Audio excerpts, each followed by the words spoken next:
Yeah. Okay, there we go. Now that it shows up. Second one. Oh wait, no, it's just a. Wait, did you start it and remove it? Because it's just a 1 minute hold. Like half minute hold. Oh no, we're live now. We're live. Never mind. It's just my Twitch. Let's go. Oh, we're audible. Yeah. No, we are. It's very low. Thank you, Hyperactive. Shout out, Vandals, GG.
All right, everyone.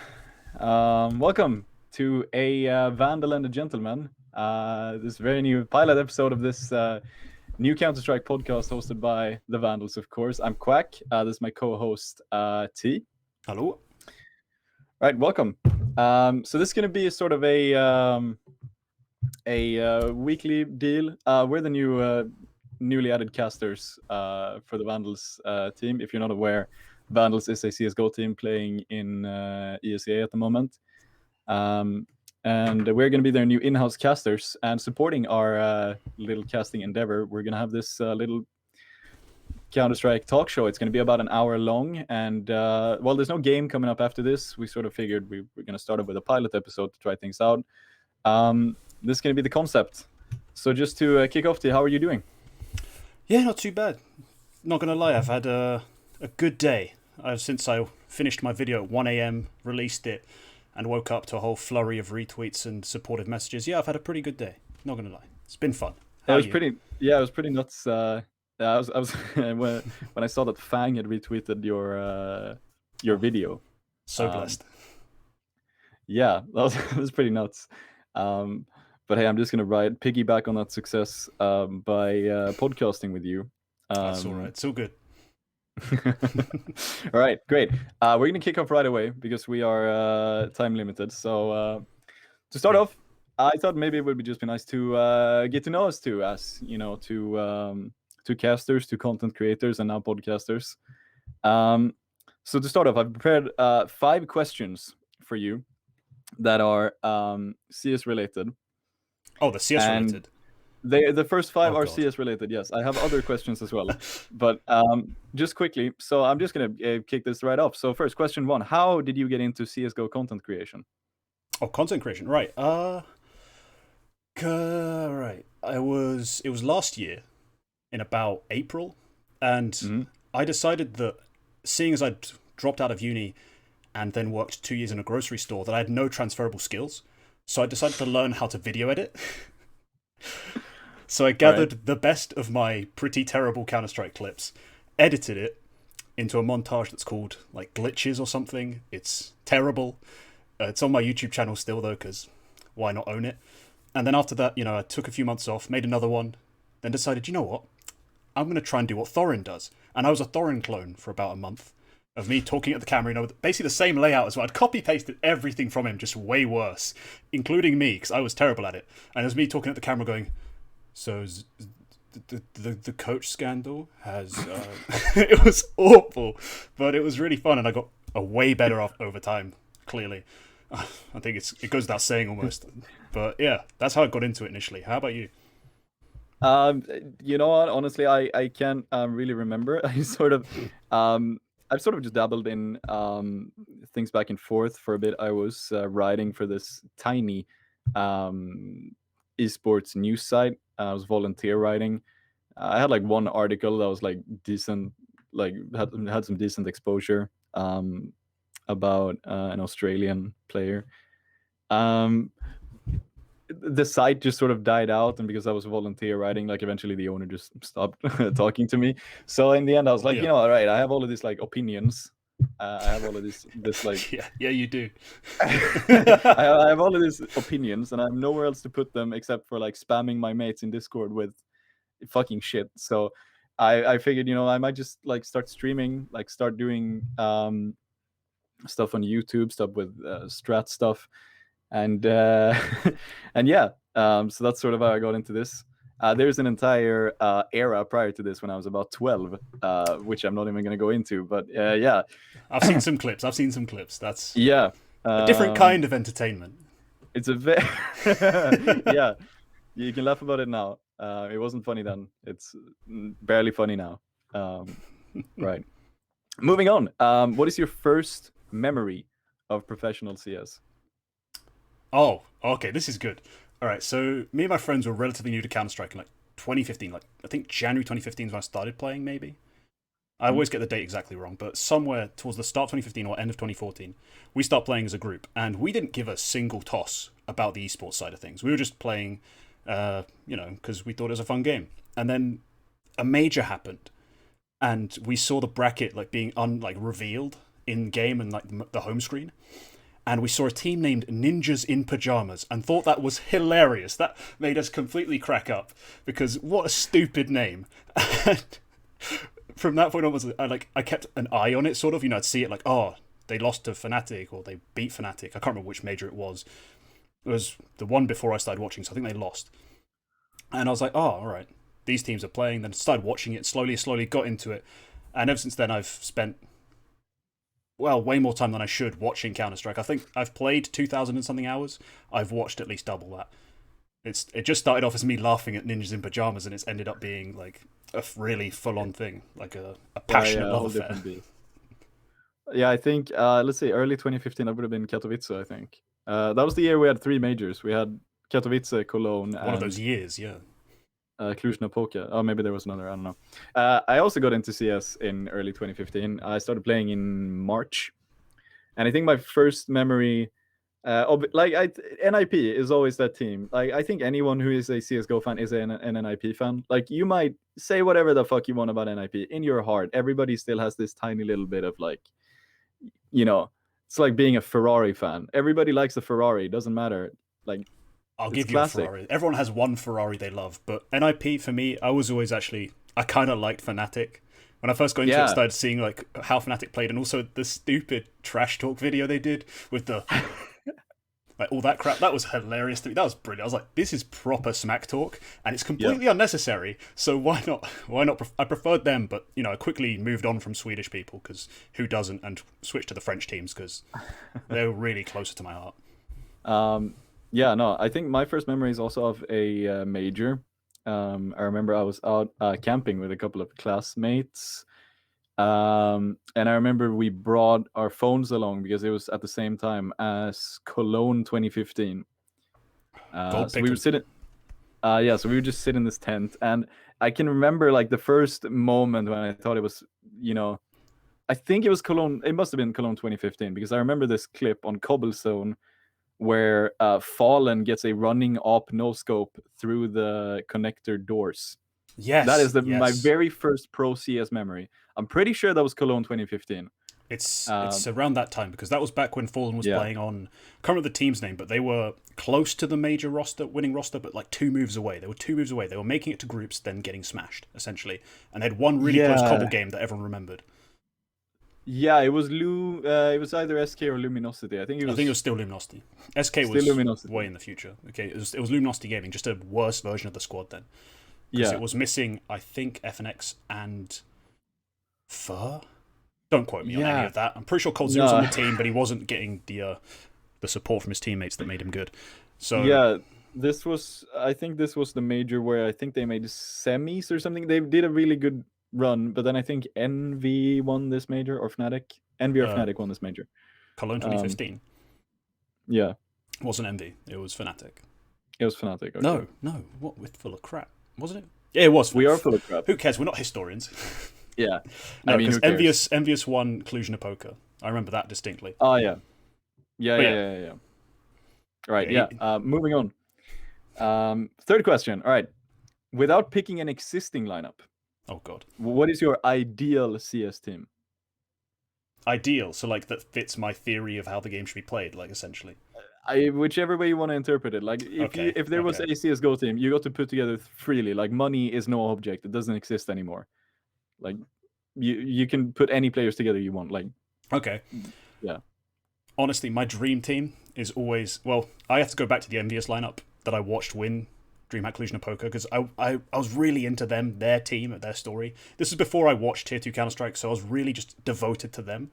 So I watched them win, like, I think it was like DreamHack London or something before, and KuackeCS like was super hyped. This was like one of his first events with the team because he'd moved over from Titan, and they slowly like built up all this hype into the major, won it. So it was Happy, who then became a pariah, Keo, who also became a pariah, MBK, Apex, and Kenny. And like, honestly, that trio of riflers, the aggressive trio of Keo, MBK, Apex, is still like one of my favorite things to watch. If I ever need like consoling or something, I'll watch them play Cobblestone. Sure, Happy's off baiting somewhere, but who cares? You watch the Death Ball, that trio ripping heads and just running out, trading each other.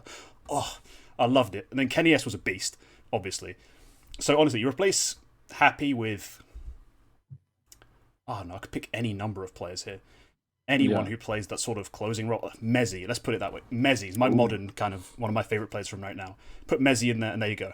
Pretend he speaks French and you're all good. Yeah. All right, yeah. That's a pretty good lineup. You know, I prepared these questions, but I didn't even think about this lineup. Now that is a solid lineup. I would probably want to see... I know I had this entire thing about not picking an existing lineup, but I sort of like the current NIP lineup with Hampus, Res, and Device. That's a solid core. If language and money was no object, I would probably swap Plopsky out. You know, yeah, I would kind of like Obo. I think Obo would be a pretty solid addition. That's out there. That's out there, but I really like the way I've always felt like he was. Yeah, I mean, swap Plop for Obo, and you know the fifth, ZTR. Let's bring back ZTR.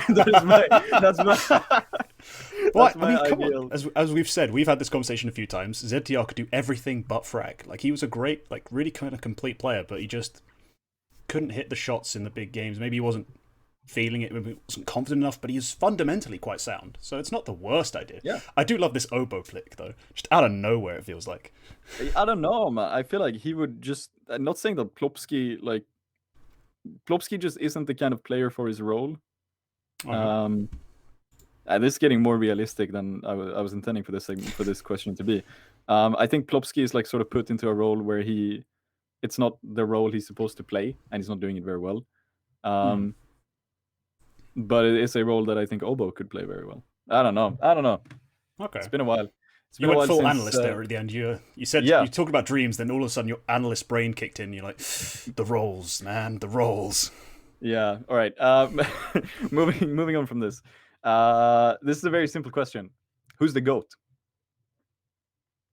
CS or CSGO? Oh, yeah, CS in general. Who's the Ooh. CS GOAT? I think it's still Neo. Neo. Yeah. I think it's still Neo. He was the GOAT of Counter-Strike. He won a major in Global Offensive. I think it's Neo. I don't think Device has surpassed him. I don't think Forest surpassed him. And as I've said it many times before, Simple needs to start winning majors, or at least one major. Like, you can be the best player we've ever watched for as long as you want. If you haven't won a major, you don't have the legacy to be a GOAT. So I think one major from Simple, and he gets it. Yeah. But as long as he doesn't have that legacy achievement, still Neo. All right, yeah. Who's your pick? ZTR. No, I'm just joking. I think no, I was gonna pick Simple, but no, I think Device is still gonna be my pick. I think Device is yeah, no, I think Device has surpassed Neo. I think Neo just yeah. Okay. Device, Okay. like Device Okay. has been the best player in the world for a long time, and he keeps hasn't? being the best player in the world. Device has never been the best player in the world. What? I'm not gonna. I'm about to full on argue with you about this, but no, I'm gonna let you have your fantasy world. It's fine. It's fine. Device, yeah, Device is the GOAT. Yeah, yeah. I gotta hop on to the last question now. Without naming active players, Okay. who's your CS:GO idol? This is gonna sound whack as hell because yeah, I don't AWP. I hate AWPing. Okay. And KuackeCS is inactive right now, so KuackeCS has to be the guy I pick because he's the guy like I first like loved watching, but I've never played anything like him. Like, I've never wanted to play anything like him. I've hated AWPing, but the AWPer happens to be my idol because he was just that magical when I started watching the game. All right, his peak, end of 2014, start 2015, when he was on Titan, carrying the hell out of Maniac and Existence and whoever the other bot was alongside him in Apex. Like, that was something special. Okay, yeah. yeah, I can get behind that. I think for me, I've got to pick. Yeah, I think I've got to pick Kerrigan.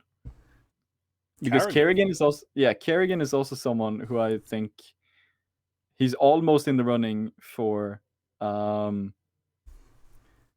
He's one of those guys who I think could have been the GOAT. Like if we're thinking, okay, like not stats. Like obviously he's not in the running of being the best player of all time, but like he is. I don't think there's any doubt that he's the best IGL in a very long time, at least in Go. He's the very best IGL. He hasn't won anything, of course. Of course, like, yep. Yeah, no. As with all people who are the best at what they do, they don't win anything, famously. Yeah, no, like, he's been Kerrigan. I would say Kerrigan is the best IGL in the world because he has been very good. Like in the same way, I think Device is the GOAT. Yeah, sure, he's never been the best, but he's been consistently one of the best, and that's what I feel like. I'd rather be top. Like I'd rather have someone be top 3 for 6 years in a row than just have them spike at top 1 once and then be nothing for the rest of their career. That's sort of, and I think Kerrigan is sort of that in like an IGL form, and also just this like everything has gone against him for so long. Like he was almost on the best team of all time, Astralis. He was on, but like he wasn't there when they were the best. He had this entire he had this entire phase stint with this super team out of some of the best players in the world, which was so close to making him, be a major champion. Yeah. Didn't happen. And just like so many things have just gone against him, but in the end he's still there, and he's still one of the most intelligent players who play this game. Every time you hear him speak, you're just like, man, dude, this guy, he's a legend, man. How does he do it? I'll give you this. I do give a lot of credit to Kerrigan, not just because he's had some, success. It's the fact that he's had success across such a long period of time with so many different lineups. Like, he was able to win events with TSM, with FaZe, then with Mouse Sports. And he's come back to FaZe, and he hasn't won anything since his return that I can remember off the top of my head, like nothing significant. But you should see it happening, right? It's Kerrigan. He's going to win again, because he does it. He wins. He hasn't won majors, and that's kind of an issue. Obviously, when we talk about like greatest of all time and things like that, but yeah, as a player to idolize, Carrigan definitely deserves it because he's kind of like the bastion of that other side of the IGL like discussion of what he has to do. It's not just strategy; it's about man management, and he does it arguably the best of anyone because he gets so much out of so many different players. So yeah, that's a quality pick. I'll give you that. Yeah. We're sort of running out of time, so I'm going to move on. I have 5 quick fire questions. I just want you to answer these like this quick, like maybe one word.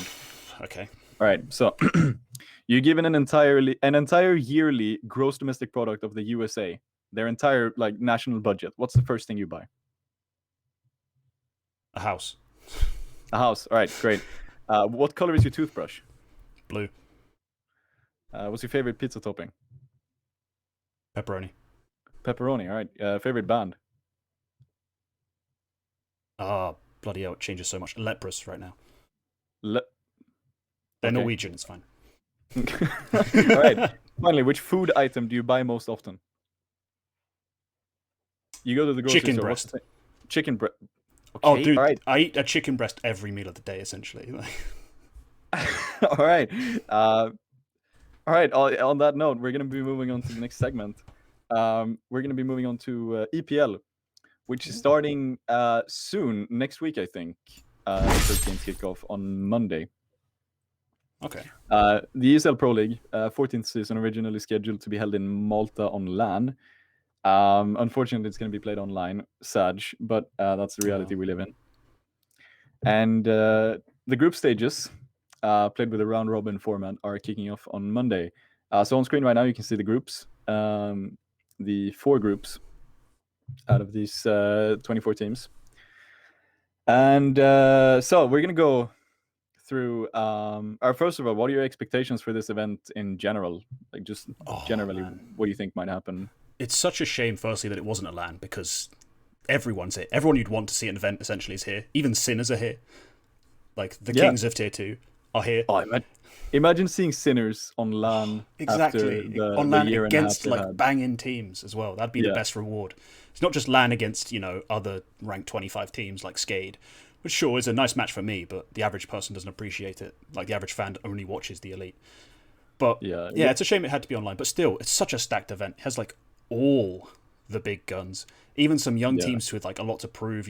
Like teams who haven't had that chance, like Entropic, Team One, even Forza, Sinners. Like there's at least 1 or 2 teams in every group you expect something from, like that you haven't been able to see recently, except Group C, where the only thing that's new is a couple roster moves. But like Group A is Bad News Bears and Ents, Forza, Sinners, Entropic, Team One. Like these are such exciting things to see. Like these guys finally getting a chance to play against very good teams. Yeah. And playing against those very good teams. We're going to go through each group one by one. And what I want us to do is we're going to pick our who we think is going to win the group, who we think is a dark horse for doing well in the group unexpectedly, and a player to watch for each group. So for Group A, we have Heroic, Astralis, Vitality, Spirit, Ens, and Bad News Bears. So who do you think might come out on top in this group? For me, to be honest, there's 3 dark horse teams in this group, and 1 team who should be favourites. So Heroic, I think, should be favourites, and I'm going to pick them to win the group because they're just. I know they've had a lot of turmoil recently, but still, you don't pick against those 5 Danes. That they are an impressive quintet. Yeah. So I'm going to pick Heroic to win the group. Yeah, I was gonna pick Heroic as well. I think like especially now that it's online, I hate to use the onliner thing, but for Heroic, that's just sort of true. They're like Heroic. Their playstyle just lends itself to online play better than LAN. They're just white peaking noobs, aren't they? Yeah. Yeah. So, and I think like Astralis, Vitality, maybe like a year ago, you should have expected them to win this group hands down. Yeah. Astralis are sort of in roster turmoil. There's rumors that, Zipex might not even be playing. It. Zipex would be benched, Lucky come in, like something like that, right? Yeah, I've heard rumblings about Zipnix not being in the submitted roster. But Lucky is in the submitted roster. Submitted roster. I'm pretty sure we can assume that Lucky is going to play at least 1 map. Lucky him. Yeah. Wow. But yeah, I was gonna pick Heroic to win. Fair enough. Astralis and Vitality, you can't expect them to win. I don't think. I mean, On that yeah, note, though, no, you can't. no, yeah, not now, not Not a this sure year. thing. No. But on that note, for my dark horse pick, I'm actually picking Vitality because I think they still have a shot at doing really well in this group. Okay. Despite their recent struggles, because they've had a rough year, a little over a year. They haven't really looked good for a very, very long time. At this Yeah, and point, Zywoo's kind of been disappointing, hasn't he? he Surprisingly, like he's at events yeah. like big events where he's like in the playoffs, he's averaging like a 1.14 rating, which is great if you're not Zywoo, right? Yeah, So it has been a bit of a downswing for all of them. he is good enough where a 1.14 rating is going to decrease his average rating over his career. Yeah, that's incredible. Yeah. No, but I think they've had such big struggles that if they don't bounce back and at the very least look solid in this event, like sure, everyone is going to beat BNB. I don't think there's any chance BNB upsets against anyone except for maybe.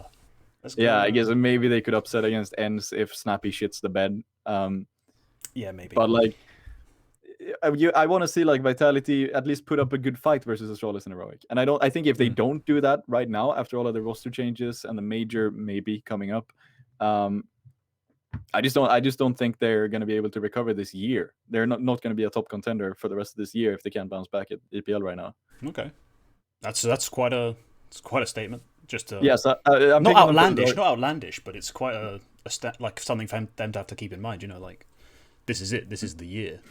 Yeah, Apex is sweating right now. Quack just said we need to win this event. Yeah. Holy fuck, man. Yeah, he's pissed himself. Yeah. Now, so I'm picking them as my dark horse just out of necessity. I think they need to be a dark horse in this event. Okay. Otherwise, they're sort of heading towards the same fate as, EG and Fnatic have done recently. Fair enough. I think, for me, as I said when I chose my winner, there's like 3 dark horse teams you can pick from. So I'm just going to pick one that's different. Spirit. I think Spirit are, again, another team that had a really kind of bad run last month or two-ish. Like, not terrible, obviously, but they didn't perform as you'd hoped they would against the big teams. So they've got the roster. They've got the 5 players to beat almost anyone at this event. Like Mir, Dexter, Magix, that's it. SDY, like the firepower's there. The question always comes down to, can they put it together in a way that's cohesive and, conducive to winning? Yeah. They always seem to be a coin flip. So I'm going to go with the coin flip landing on the right side this time. Spirit make it out this group, and I'm going to say they're going to finish second. Like they will beat everyone but I think Heroic. Okay. Yeah, I know they can. They have beat Astralis before.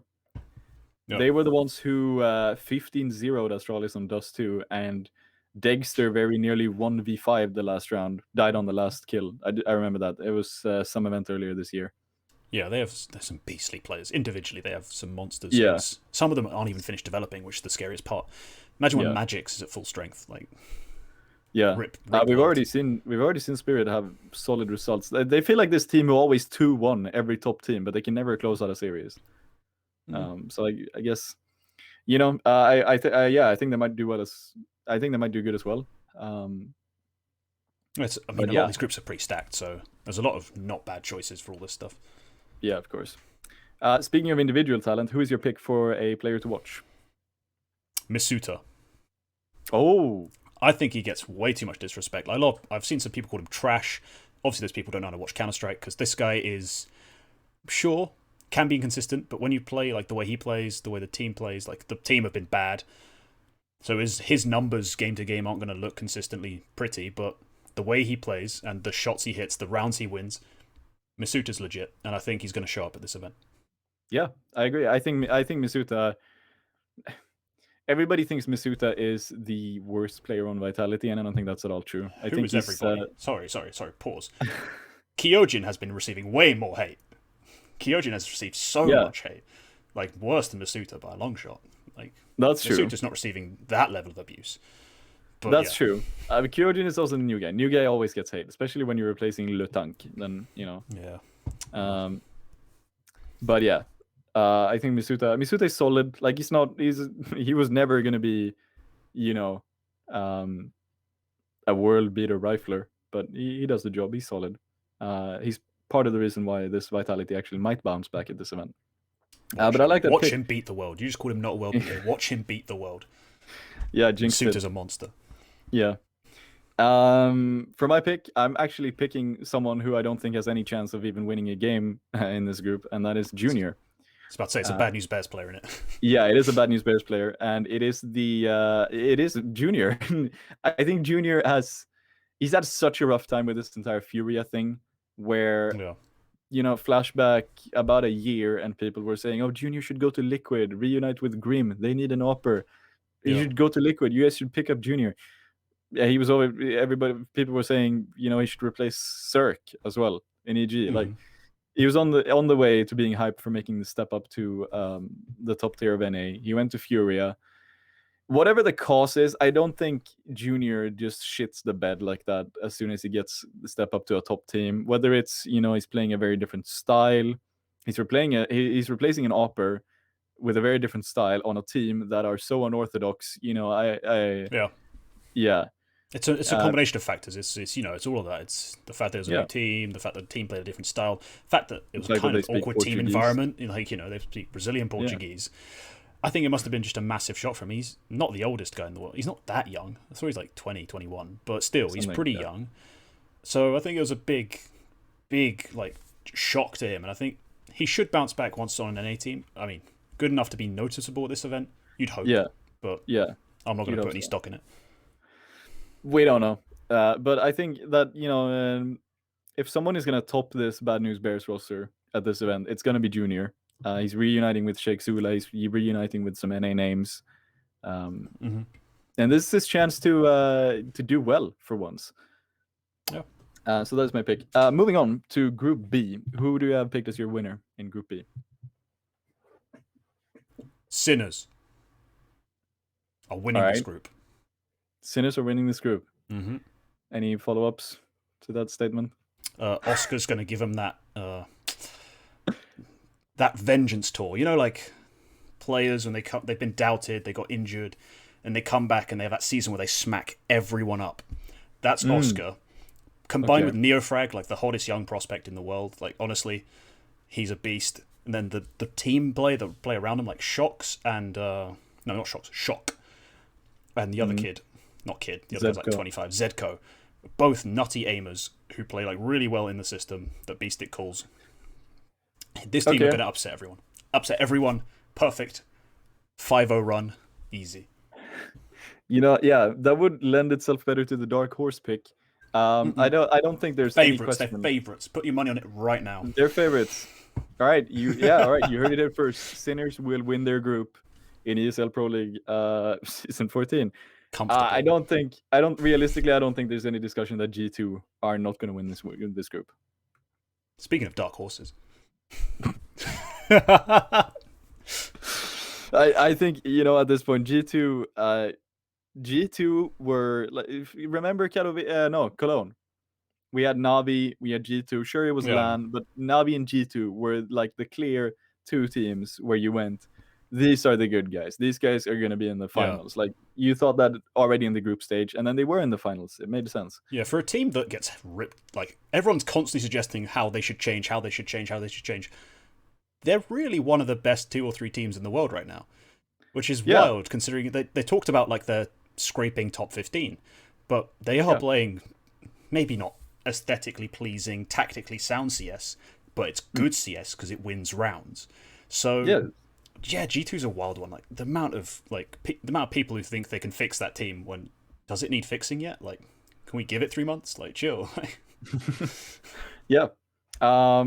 Moving on, we have the dark horse pick, and there are 3 teams in this group who I think could be picked for the dark horse. Obviously, I think not going to pick in all likelihood. What? I'm not going to pick one of those. No, you aren't. Of course not. No. I mean, realistically, 2 of these guys should go through to the groups. 2 out of these 3, and those are virtus.pro, Complexity, and OG. And for my pick, I'm going to pick OG because I don't think Complexity is going to work despite adding S-Tag and Peacemaker. No. And I think VP VP are going to do exactly as expected. They're going to be second or third. They're going to lose a couple of games. They're going to win a couple of games. Yakindar is going to be good. James is going to be good. Yeah. Sanji is going to drop guns. Yeah, he's going to drop guns. That's what he does. He does. He does it pretty well. He hits G real good. I think he's mastered also that when you have the bio menu open, you hold control and click. I think he's the first guy to have mastered that technique. He was the one who emailed Valve to add that one. Yeah. That was his suggestion. Yeah, but for real, the Virtus Pro are annoying to watch because it's like they don't win the games they're supposed to win, and then they just upset people. Yeah, which is always a bit annoying. Yeah, I think. Sorry to cut you off. I think VP in a way have just hit their ceiling. Like VP are not going to be a top 1 team with this roster at the very least. I don't know who you would add or change or whatever. I think the only person you can change, well, there are 2 players you can realistically think about changing. That's Kicker and Buster. There's some combination of players you could replace them for, but figuring out what the hell that is, considering how Virtus Pro play, is a completely different question.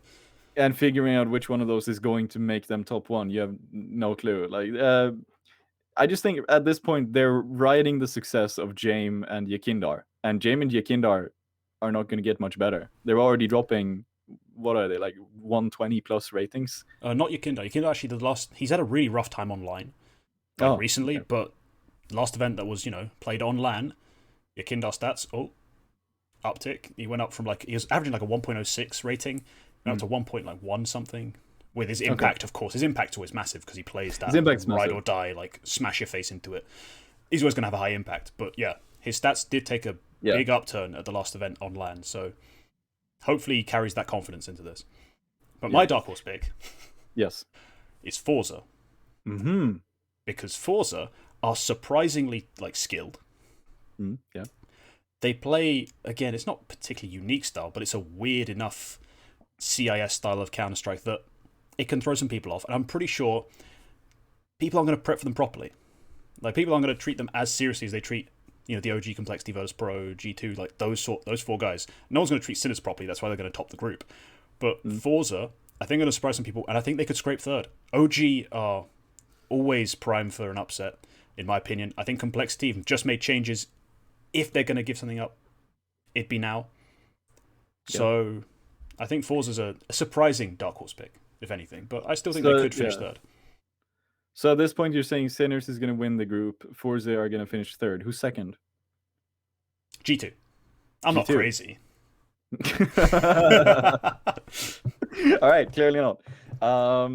Who's going to be your player to watch for this group?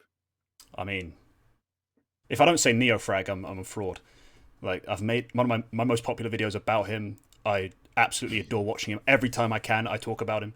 Neofrag's a beast. He's going to be the best player to watch. If anyone allows these games to go to Vertigo, Inferno, those sorts of maps, you better play anti-flash everywhere permanently. Otherwise, he's going to flash you triple and then win the round. He is a beast. I picked Neofrag as well, simply because I think this is the first time Neofrag is playing like an elite level event. Basically, yeah. Yeah, and I think the way he performs here is going to be crucial for how people look at him in the future. Some people say, "Oh, Neofrag should go to FaZe." That was a thing. That was a thing for a little while. Yeah, that was a thing for a little while. But then you're like, yeah, okay, he's never played an elite event. Now he plays one. If he drops 1.10 despite being last in the group, that's solid, and people are gonna say, "Oh, this guy can definitely play versus tier 1 teams." If he's top of the group, he's putting up like 1.3s, 1.4s, and all of a sudden, check your CS is the future. Yeah. But then what if he goes 0.92 though? Then that's sort of like, okay, so this guy then we start making excuses, right? That's usually what happens, right? He'll be we talked about the team weren't able to do it, blah blah blah. But, I don't know. But there'll be the other people will be like you saying he's only a tier 2 player. But yeah, like unless Sinners go on some crazy run, there's gonna be no one who's saying, "Oh, look at what Neofrag did this group stage." It's more gonna be like a slow burner, and then like, "Oh, FaZe picked up Neofrag. Well, I guess he's all right. He did all right at EPL. Look at this. This is going to be that sort of event. And I'll be riding high because I picked him all along. Yeah. Group C. Do I even need to ask who you're picking as your winner? I mean, this is a big group. This is a monster group. I mean, I think Na'Vi are going to win it because Yeah. I'm not that stupid. Simple Yeah. just had an event where he had a 1.7 rating in impact rating for the entire event as an AWPer. Like, no one does that. You can't pick against Na'Vi. Yeah, no. But you can. You can. But you'd be wrong. Yeah. When you said it was going to be a big group, I thought you were actually going to pick big. But no, I think Navi. No, I think Navi is going to be the winner of this group for sure. It's no way. I guess all it takes is like one upset game, and FaZe or Mouse could take the group win. But yeah. all it takes is one upset. Like say That's true. FaZe go flawless, and then they face Navi and they win. Then they win the group. Like that's But true. no. Yeah. That is technically possible, but yeah, realistically you can't go against Simple, especially now when they have Bit and Electronic as well. Yep. Just fragging out. Boomage is working. Perfecto is almost perfecto. Yeah, no. pretty simple. That is yeah. So you can't pick against Navi. For Dark Horse, yes. Fun stuff. Let's go. I've picked a Dark Horse, or more of a Dark Mouse, because it's Dark Mouse Sports, okay. or Mouse Sports, not Dark Mouse Sports. Yeah, Mouse Sports is my pick for the Dark Horse. Not sure if they could win the group, but I honestly, I don't even think this is like a Dark Horse. I think they are the third best team in this group. They should make playoffs. Who's your second best? FaZe, right? Yeah, FaZe for sure. Okay. No, I mean, Mouse Sports are a team where you look at the 5-man lineup and you're like, Steeko's fragged out. Rops is one of the best 5 players in the world. Surely they should get out of groups all the time, but the number of times we've been disappointed by them. You're also not that surprised when they go out like 4th in the group, or like they scrape 3rd. Like, you know what I mean? Yeah. Like, they should finish 2nd here, I think. Based on how their team is composed. But then they'll probably lose to FaZe because Carrigan's just free real estate in it. Yeah. But they're not my pick, though. Yeah. Okay, what's your pick? Yeah. Fnatic. Okay. The Mezzi hype train is coming in. Look, Fnatic just made 2 signings. They just brought in a new coach. They're obviously going to have a lot of things they need to figure out on the fly. But it's as simple as Brolin, do Brolin things. Mezzi, do Mezzi things. And Jaquinho, don't be a bot. And I think they'll finish 3rd. No one's expecting them to come out of the group, I don't think. I've got them finishing 3rd. No. I really don't expect them to go out of this group. They're doing it. All right. Yeah, sure. I'm just thinking of outrageous stuff, but I'm really serious about this. I do think Fnatic finished 3rd. And I was also really serious about Sinners finishing 1st to Group B, but Fnatic will finish 3rd. I don't think that's absurd, because it's a new like meshing thing. It's going to be tough to really understand fully if what they're doing is old strats left over, or Alex's quick fix, or whatever it ends up being. Like, maybe in 6 months' time they play completely different Counter-Strike. But a honeymoon period with this fragging, I think it works. I think they finished 3rd. Yeah. All right. We're sort of running low on time, but who is going to be your player to watch in this group? Just because everyone hates on him, Brokey. Okay. I love Brokey. Fair pick. Yeah. He's a solid opera. My pick is actually going to be Daps, because this is going to be. It's not a POV you want to watch. Yeah. No, I think the way Daps performs here, we don't know if Stanislaw is coming back. Yeah. We don't know if Daps is ever going to play CS again. Is he just going to keep coaching? We have no idea. However it goes, if he can put up a decent performance here, then he's going to get over like the biggest crutch that he's had over his entire career, which is that he doesn't frag. He's the IGL who has solid calls, but he doesn't frag. That's always his cap, isn't it? Yeah.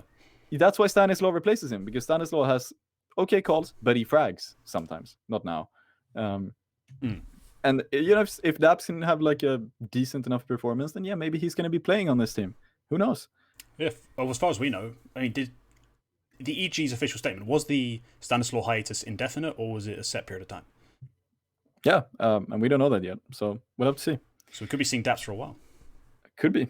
Hopefully. I hope so. I love Daps. Moving on. Finally, Group D. Who do you think wins this group? When you look at it on paper, it's not quite a coin flip, but it's between Gambit and NIP, the two teams you really want to look at. We're online. Again, we're not supposed to factor in that sort of thing. We're not supposed to roast teams for being onliners. But I do like... Both of these teams are onliners, though. That's true. That they do cancel each other out in that respect. But I want NIP. I want NIP to win, so I'm going to pick NIP to win.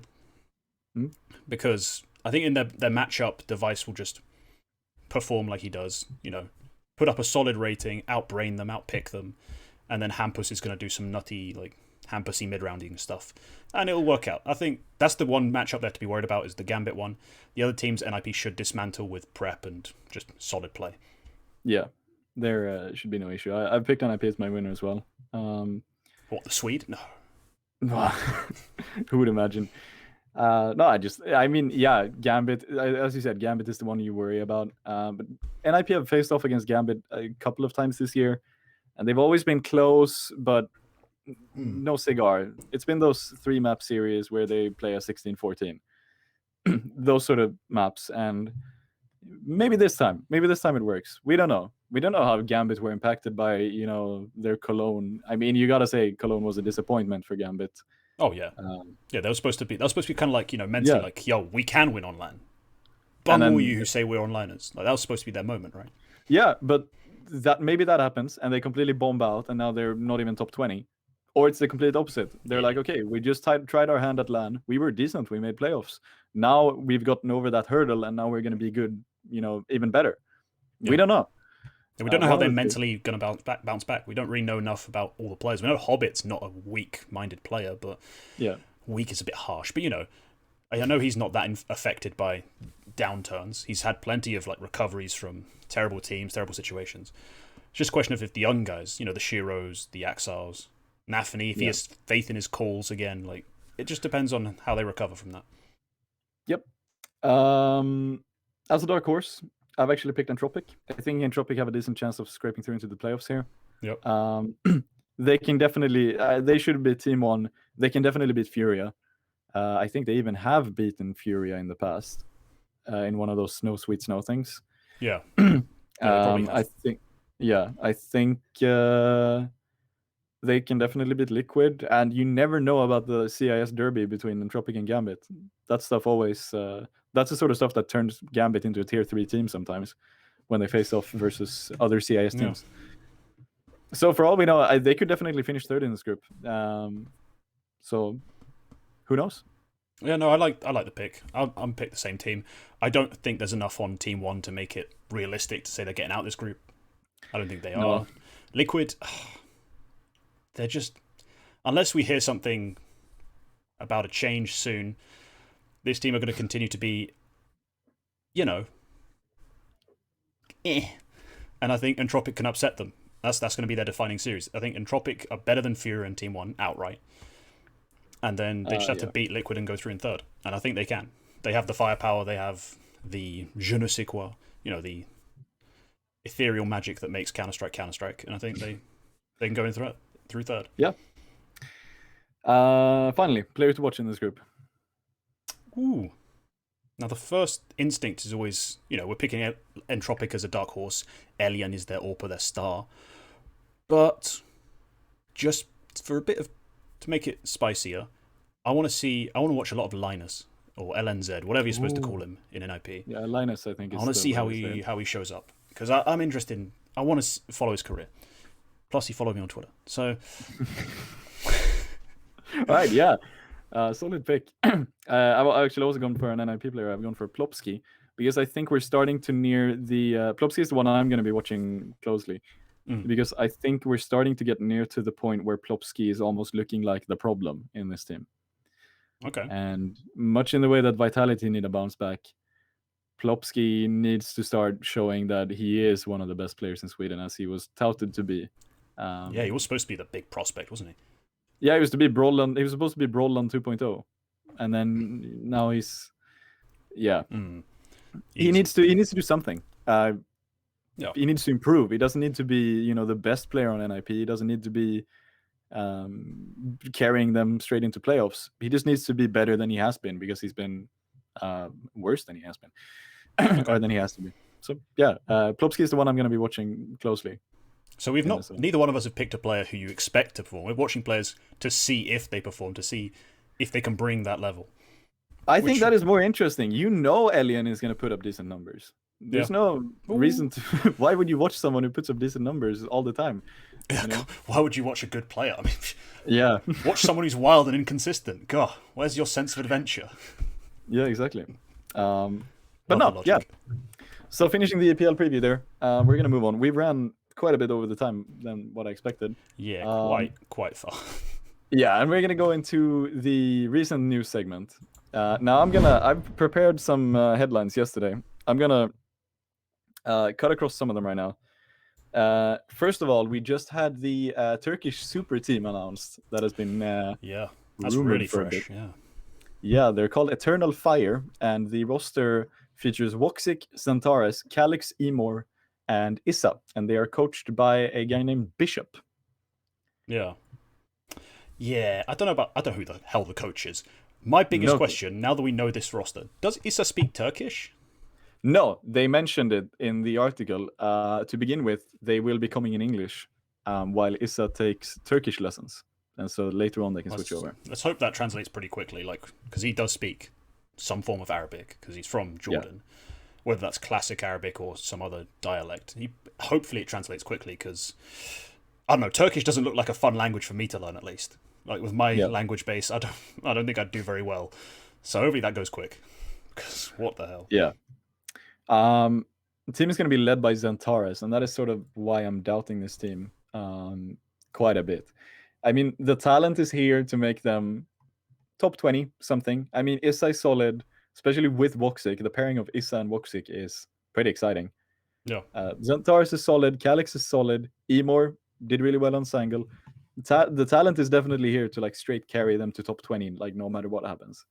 Yeah, but they can't get much. They have fragging for days, don't they? That's one thing they're not lacking, is guys who can put a crosshair on a head and click. Like, they have a lot of that. The question is, who's playing what role? How do the roles mesh? What the hell's going on? Yeah, and I don't think you can get much further than top 20 without having a solid IGL. And I don't know about Xantares. He's not known to be a solid IGL. He's not known to be an IGL at all. No, he's not. Who knows? Maybe this Bishop guy is like a god, and he turns him into a world-beating IGL. Who knows? Coaches do that sometimes, but I don't think so. Yeah, it depends on how much influence he has. It depends on if he's some sort of hidden mastermind that we've never heard of. Like, yeah, but I don't know. I think it's a wild idea. It's kind of reminiscent of Tabson becoming an IGL almost, except that Tabson seemed like a pretty switched-on player before that. That might just be because we heard him speak English a lot more. That's why we're not judging Xantares the same way. But I don't know. I hope it works out for Xantares' sake. I hope it works out for the team's sake, because they could be absolutely nuts to watch if they worked out. But I have my doubts. I have my doubts about the whole fit of the team. Yeah, I think that's fair. Moving on. In other news, we have Fnatic adding a UK trio, consisting of their new coach, Keita. Which is it? I go with Keita, but Keita. Yeah, I think he might pronounce it wrong. I don't know. Yeah. They have removed JW and Golden, of course. I think they did about a month ago. And they have added Keita as their tactical coach. And they have also added Alex and Messi as IGL and God in... IGL and then God. Yeah, it's pretty much how UKCS views Messi. That's true. Yeah, just King Messi. Yeah. Yeah, the other king. Yeah, so the final lineup now is Crims, Alex, Brolin, Jaquinho, and Messi, which is a pretty fancy pants lineup, honestly. Yeah, it's pretty juicy. Really good names there. I don't know. I think... hang on. The biggest thing for me isn't... I don't have any doubts that Messi's going to do his thing. And I'm sure Alex will put together a fine system of defaults and setups and whatevers. That's not really the biggest thing to focus on for me. I think it's, does the removal of JW and then that extra boost of faith in Jaquinho make him the player he was? Like, before he was on Fnatic, he's put up those 1.11 ratings, decent impact, very good, solid fragger. Like, can he become that again? Once you've got rid of JW and you've got rid of that lingering doubt, do they want me as the AWP? Because they've just made sweeping changes. They could have replaced him. They could have stuck him in the second team. They could have brought Brigali. They could have done a variety of things. But they've chosen to keep him. And they've essentially said, you're our guy. Does that make him better? There's one more thing though. Pressure is not off him yet because there's still a lot of pressure from below, where there is now another player entering the scene, which is Regali, under contract, and there's absolutely nothing stopping Samuelson or Ikeda or whoever's in charge of this stuff just removing, just straight up swapping them at any moment's notice if they feel like it. It's a nice backup plan, isn't it? Yeah, it's good for the team. About Jaquinho, I don't know. Does that make him perform better, knowing that he's got like this? I hope it does. I hope it does. I hope the combination of not removing him now, telling him, we could have made changes, we didn't, we're sticking with you, we want the Swedish core, the 3 Swedish players, not core, but the three Swedes. I hope that reinvigorates him a bit. Because, man, I really wanted him to be good when he joined. And then when he joined, he was forced to rifle. And I was just, that can't be good for your mental state. Like, you're an AWPer, you're brought in, and then you're told, not going to AWP though, because we still have faith in this guy who hasn't been good for like 2 years at least. Yeah. That must sting, right? That must sting. So I don't know. I guess we'll just have to see. That's with everything. That's how it works. Funnily enough, yeah. Moving on further, there seems to be a new trend over on the continent, specifically in Germany, where you replace your players with Danes. Yeah, there is. Yeah, we have 2 cases of this just coming in the past week or so. The first off, most notably being Big replacing the outgoing Xantares with Gade or Gade, if you're Danish. Yeah, that's a weird one. Well, it's not that weird actually. When you learn that he speaks fluent German, it immediately becomes slightly less weird. Then the question of, does he fit Xantares in terms of roles and in terms of skill? Like, I don't really know. I'm not the one who's obsessed with the Danish scene. Cough, Quacke. So, does he fit? I mean, he can't surely be as good firepower-wise, but does he fit from a role perspective? We don't know. I mean, I think he can. I don't think. I mean, it's hard to say that removing Xantares and adding Gade is an upgrade. It's a tough sell. That's a tough sell. Yeah, but I don't think it's this like career-ending downgrade. At least short term, yeah, of course, it's not an upgrade. Long term, you don't know. I mean, the fact they're bringing in Gade to help out with the calls. I mean, doesn't that sound like Tabsen, is about to realize that dude is a pretty bad coach and he's just gonna go, fuck it, I'm gonna do it myself. What? Wait. So when you say that, because you've said that before in IMs, you think Tabsen's gonna coach, or is Tabsen gonna? Okay, what for this like kind of big team? I don't know. Maybe he wants to, like, a year is a pretty long time, Maybe he just eventually decides.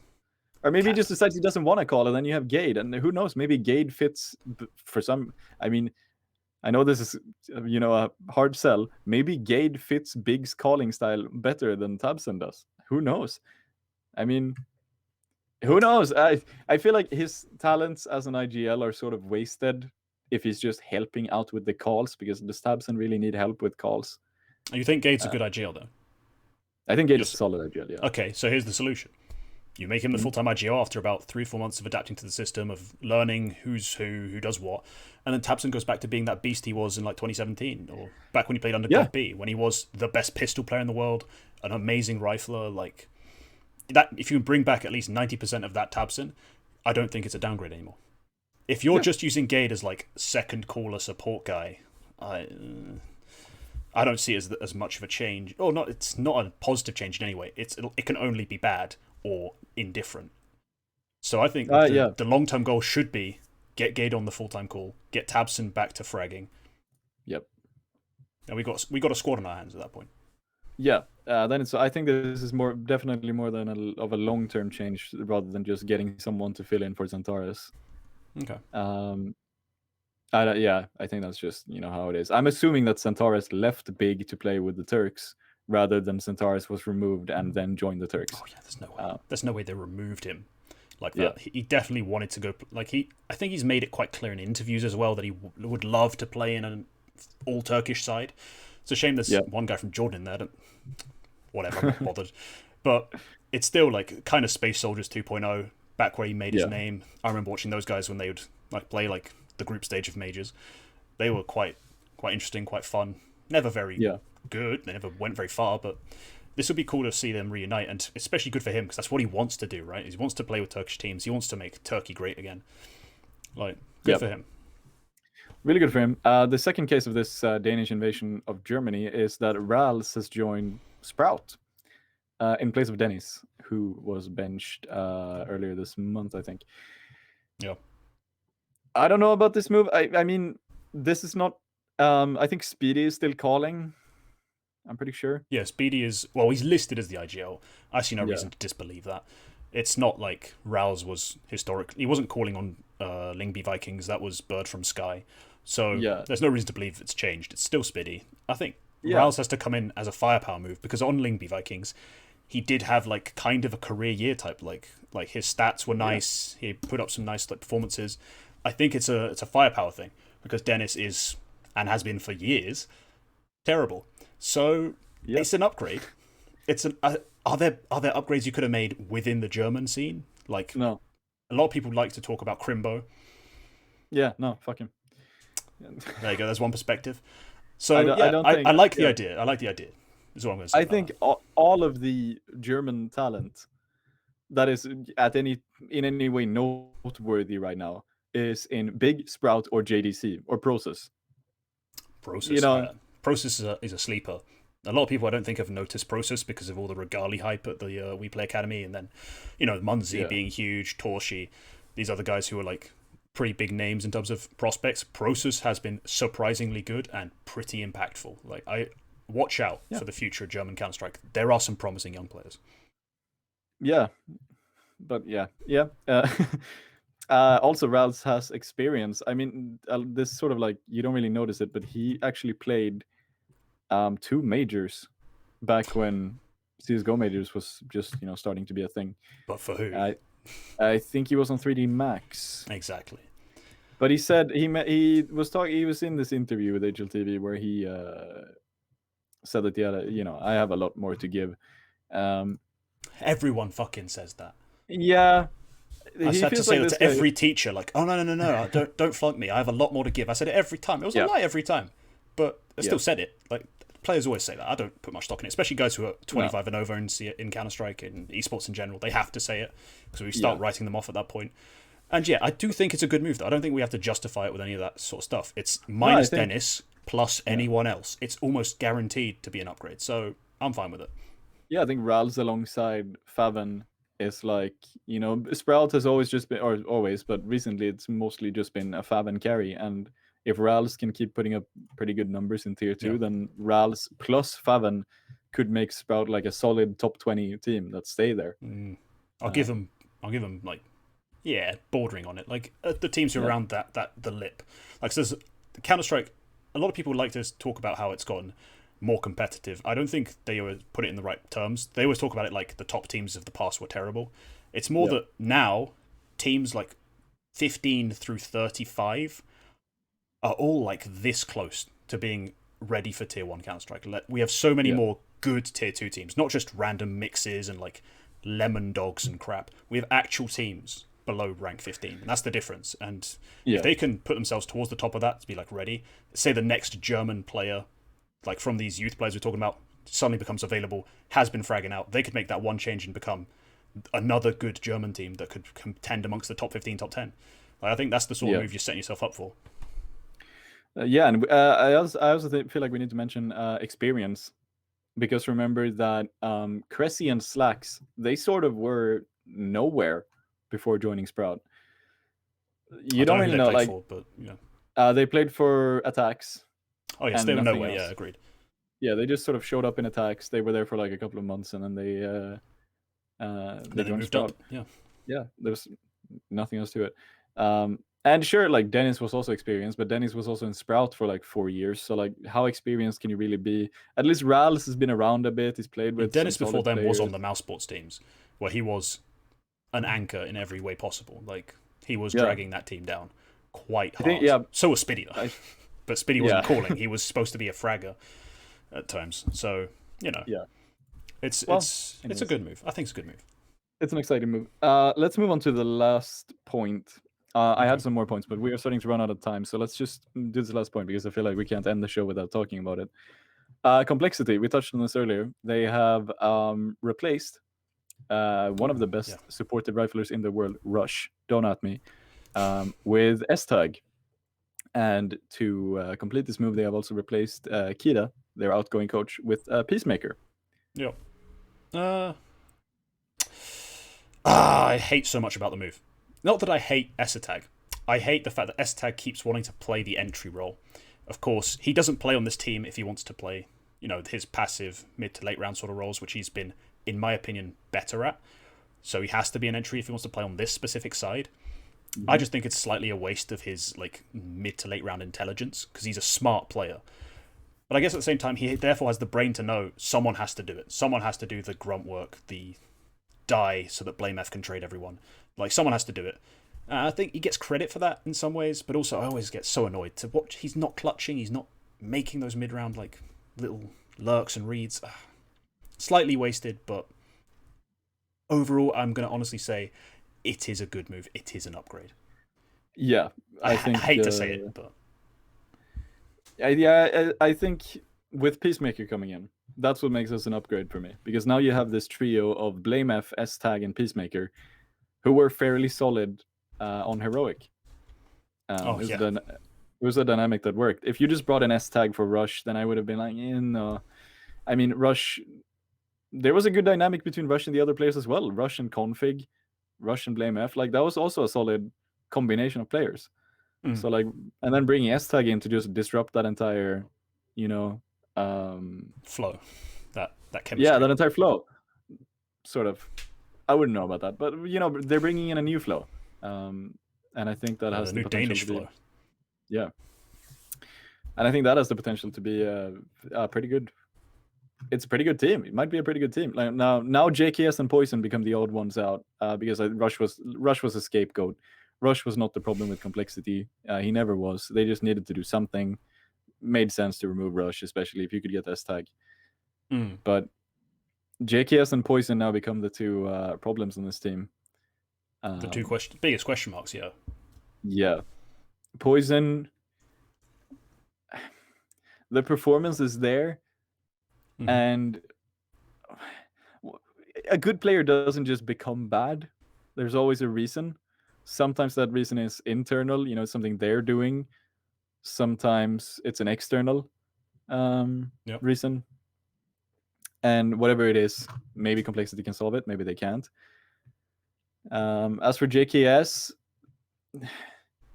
I don't know. I think it could work. It shouldn't work. I mean, players have gone from being star riflers to being, more supportive characters before, though. Like Olofmeister. Olofmeister was always, one. He was the star on Fnatic, basically. He was the best. He was the best player in the world. Yeah. There's no two ways about it. He was the star of Fnatic. If you had to pick one guy, it was Olof.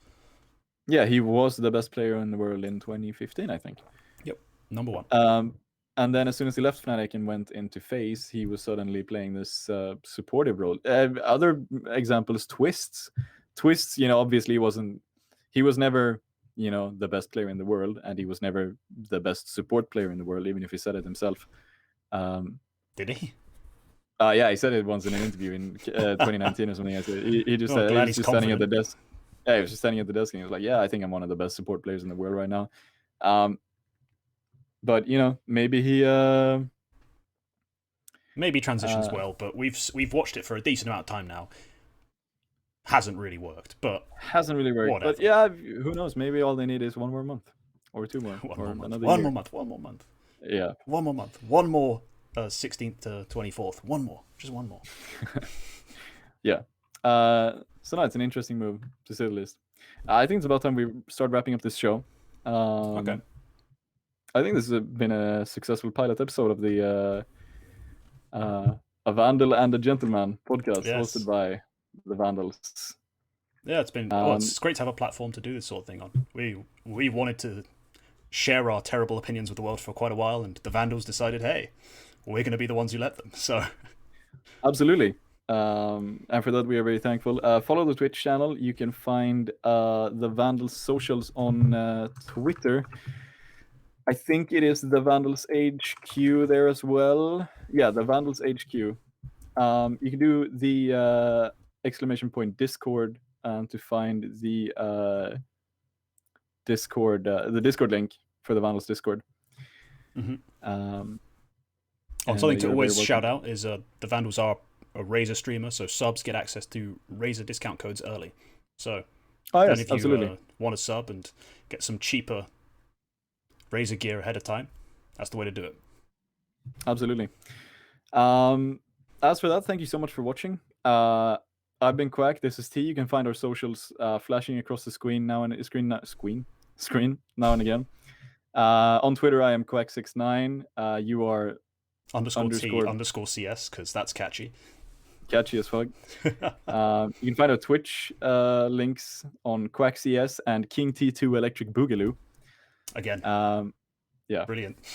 Brilliant. And you can find our YouTube channels by our names. Yeah, thankfully, those are pretty similar. As for me, just search for Hyena CSGO, and that's how you find me. But yeah, as for that, thank you so much for watching the first episode of the A Vandal and A Gentleman podcast. And yeah, tune in next week for some ESEA games, and I believe the second episode of the cast. Should be, yeah. Unless we get cancelled immediately. Oh, yeah. All right, yeah. Thank you for watching, and goodbye.